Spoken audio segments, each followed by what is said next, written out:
Great. Great. Excellent. Thanks for having me to your party today. So this too is God, huh? This is going to be fun.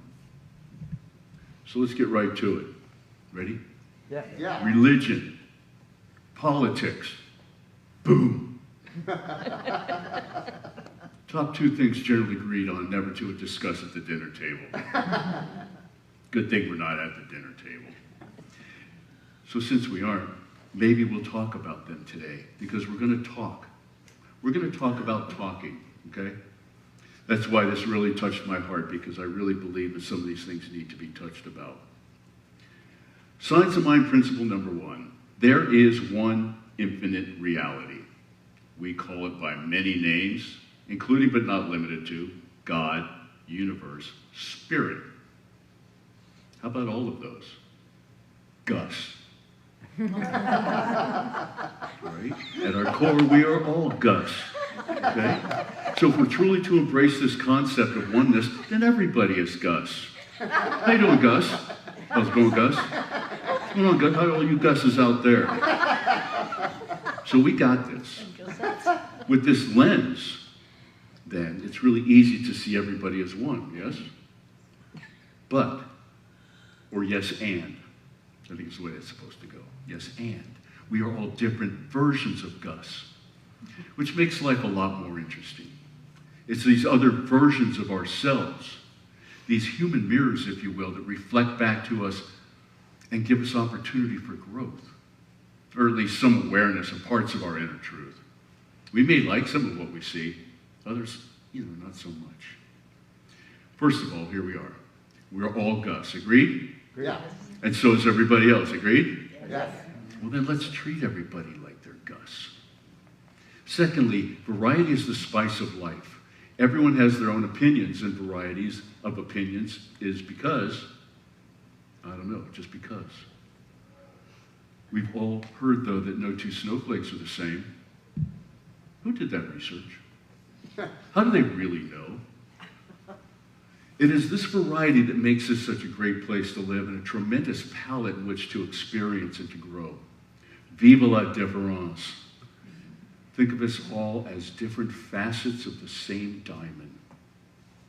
Besides, if we were all the same, most of us wouldn't be necessary. So the guidance I got from CSL today looks like this. So many taboo topics many of us will not touch. Each of them must also be God, right? No matter the political affiliation, sociological or cultural experiences, religious affiliations, cultural experiences, religious, spiritual paths, all of this is God. What could shift if we were to embrace and communicate courageously, openly, and vulnerably about these things that many of us avoid? That's their theme. Here's my theme. Can we talk? Where did I get that? Who knows where I came from? Right. Can we talk? And you know what she meant about that, right? She meant that can we have a conversation about stuff generally don't want to talk about. But today we're going to talk about talking. And we might talk about not talking. So since we're talking about what we're not talking about, we may be alluding to not talking about things that we're actually going to talk about. I may touch on something that could get under someone's skin. I don't mean anything by it. I really don't. But it does mean that we've touched on a place in you that may like a little bit of attention. Also, this is where we call an agreement number 2. Anyone remember what that is? Don't take it personally. Right. So can we talk? Sure. Yeah, we can. We all know people that can go on for hours and hours and talk about anything, right? We also know people who can talk for hours about nothing. But can we listen? Because if there's no listening, there's no conversation. And I know I didn't say that, can we have a conversation? But in my mind, can we talk implies conversation. Can we talk implies that somebody's listening and somebody's talking. And then we switch in a perfect world. And then we go back and forth in exchange of ideas. St. Francis says, let us seek first to understand and then to be understood. It's a valid concept. And the connection is there, and that too is God. Our buddy Mark Nepo says there's 7,000 different ways to listen. That sounds overwhelming. Also, a couple of thousand of them are actually going to become extinct. But what he's referring to is there's 7,000 different languages on the planet.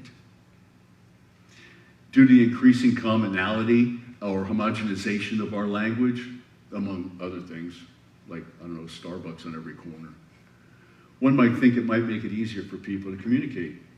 But just because we understand the words does not mean we understand what's behind them. We still have to listen, not only with our ears, but with our minds and with our hearts.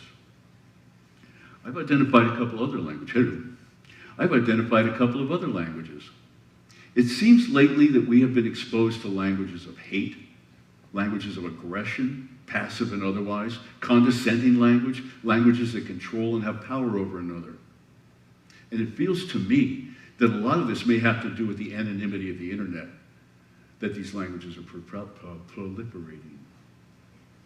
And I don't know if there's more hate and anger in the world right now, or if we're just aware of it. Awareness, though, is the first step to being able to do something about it. On the other side, the lighter, more positive, upbeat side, there are languages of love, compassion, trust, support, understanding, and others that come from the heart. These engender connection and lead to respect. They don't get enough press, but I know they're out there. Wouldn't it be nice if we spoke more often with those languages? You know, probably wouldn't even matter what the words are. Here's a third one. Our inner language. The language with how we talk to ourselves. I believe we're all familiar with the chatterer who won't leave us alone, the roommate who judges and won't shut up, and their partner, the gremlin, who tells us all kinds of things about ourselves. They go by many names, and what they tell us about ourselves aren't always the most pleasant, uplifting things we want to hear. I'm sure, all right, I'm not sure, I'll just guess. I'm probably not the only one who in a moment of frustration has said things to myself that I wouldn't say to my friends or family. And why do we let ourselves get away with talk like that? We're supposed to love our neighbors as ourselves, right? And if we don't love ourselves, maybe that answers a couple of questions. My work takes me in and out of people's homes all the time. And in these various connections I've had, I've observed that many people don't want to share ideas. They want to give you their ideas. See, they know what they know, and they know what they want you to know, and then they tell you what they know, and then they move on, you know? In Daveland, that's my world. I like to share ideas. You tell me your thoughts, I tell you mine, and we see where they line up, and we see where it's different. And then here we are, consciously creating connections. Actually, we're uncovering connections that are already there, which lead more to understanding. Remember, we are Gus, and we need to work to get our humanness in line with our spiritualness. Spiritualness. You like that? I just made that up. So can we talk? About what, though? Because it seems almost everything in today's overly PC climate has become so charged, there's almost nothing safe to talk about. They say we've never been as divided as we are today. Is that truth? Or is that perception? Doesn't matter. People's perception is their truth. Could it possibly be a lack of imagination that causes folks to be unable to take on a slightly different viewpoint? Or some might be saying, please don't challenge my beliefs. I know I haven't reasoned them out very well. They're very deeply set, and questioning my worldview would be very troubling. Besides, uses Frank Zappa, people will only agree with you if they already agree with you. We're not going to change anyone's mind. Some folks out there are extremely passionate about things like the government, for instance, the way the country is being run. They care deeply. But when I see that these very things that they care so much about makes them feel sad and mad, helpless, disconnected, I feel their pain. Half the people are angry at Biden for this, that, and the other thing. The other half are angry at Trump for this, that, and the other thing. We may not agree with what's going on, but we have to accept it as it is. And we have to realize that we are not victims. We get to choose how we feel and how we respond. And it is from this place of strength that we can decide what we want to do about it. Many see the world through a lens of fear. These political discussions get very heated. People are afraid of what they don't understand. They only know what the news decides to tell them, and it changes our energy, and not necessarily in a good way. Agitation sets in. Name-calling starts. Fear becomes front and center. I know folks who aren't even friends anymore because of a difference of opinion. Am I talking about this? Yes, I am. Because this too is God.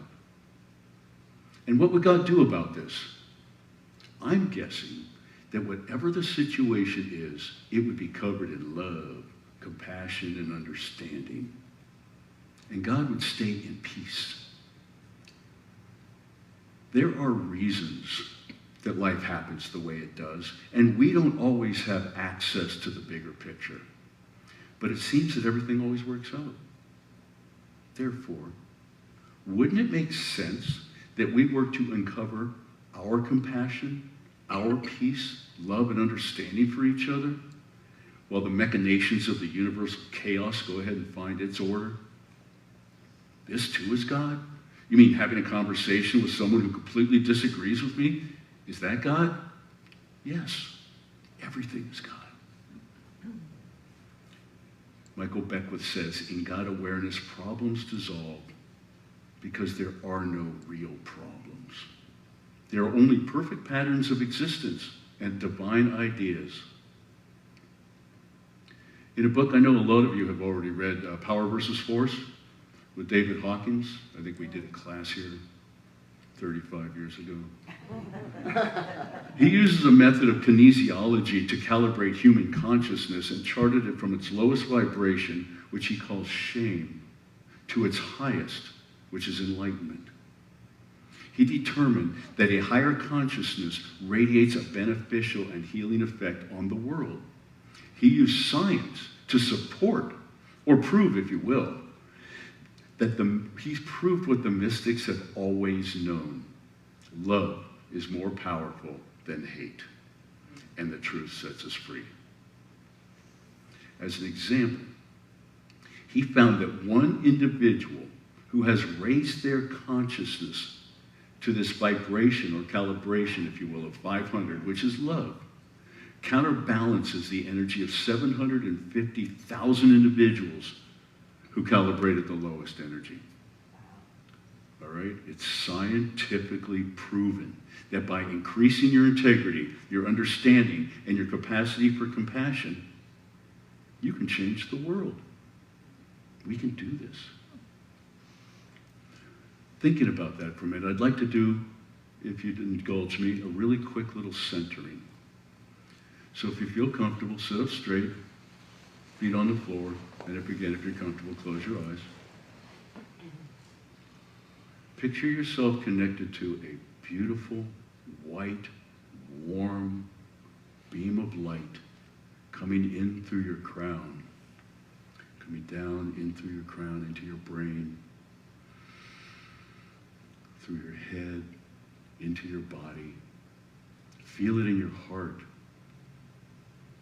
Feel your heart expand with this light. And in that warmness, I also want you to picture being grounded. There's another light coming up from the center of the earth, through your feet, through your legs, joining in your torso and at your heart. Feel those light radiating. Feel it emanating. You are connected. Now can you feel your heart open, radiating light? Feel it pushing back, pushing out towards past the confines of your body, out into the room, Feel yourself connected to the other lights in the room as your single energy becomes one. Expand your feeling out of the room. You're now radiating your energy. It's bigger than the building, bigger than the town. It's still you. It's your light. Pushing it out, pushing it out. Now feel your light, your connection, your love, melding with all the other lights in the world. Feel that oneness with all. And sit in this for just a moment.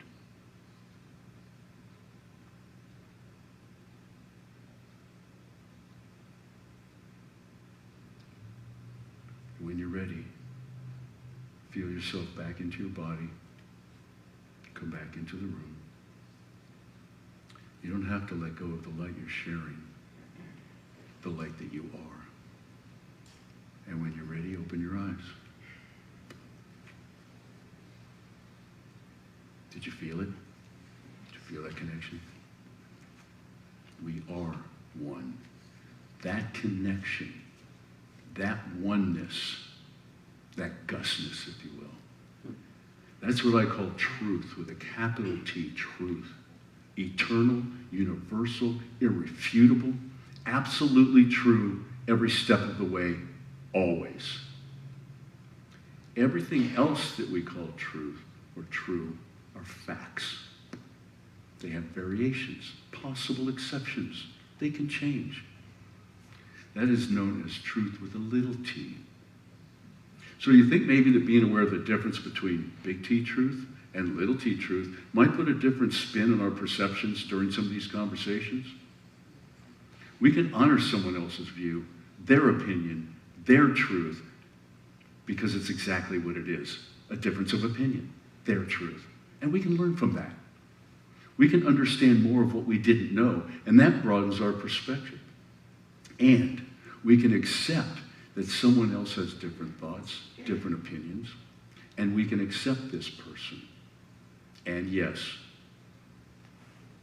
this too is God.